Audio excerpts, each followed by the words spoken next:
next few chapters, we are introduced not only to Meldrum's trial period with the Guard, but the basic skill sets required to do his work in 17th century France.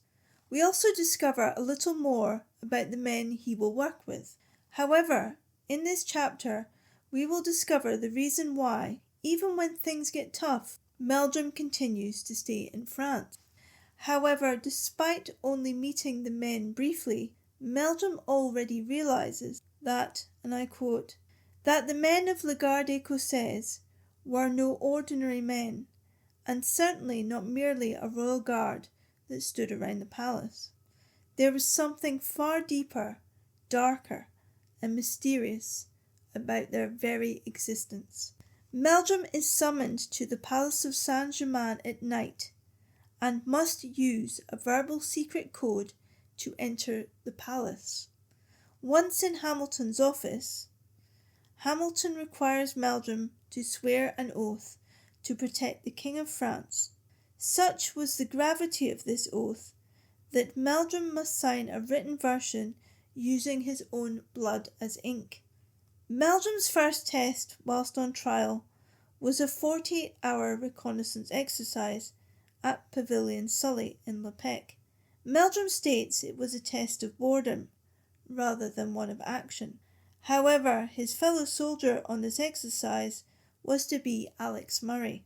One wonders if Hamilton is trying to test Meldrum's patience here, as well as his concentration, as Alex Murray is a compulsive talker.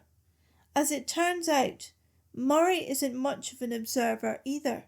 Murray continues to sleep, and Meldrum, although tired, decides to carry on regardless. We discover that Murray met Hamilton in the Maghreb in 1650, and that Murray worked for the Sultan whilst in the Ottoman Empire. It is at this juncture that Meldrum sees a lady, and he is truly captivated. This is Elouise, and as we later discover, she is John Hamilton's daughter. Murray realises that they have both been spotted and calls an end to the exercise. They return to Murray's house for refreshments. To Meldrum's surprise, Hamilton is there and is impressed with Meldrum's notes and performance that day. Meldrum begins to learn that he is being supervised from a distance. Lastly, there is a series of rapid knocks at Murray's door, and it is one of the villagers, Madame Levilliers, in a panic. Her cart is stuck in the muddy road, and to Meldrum's shock and surprise, but not to anyone else, Hamilton dislodges the cart by lifting it off the ground in an act of immense strength. Meldrum begins to fear and dread the physical combat trials ahead.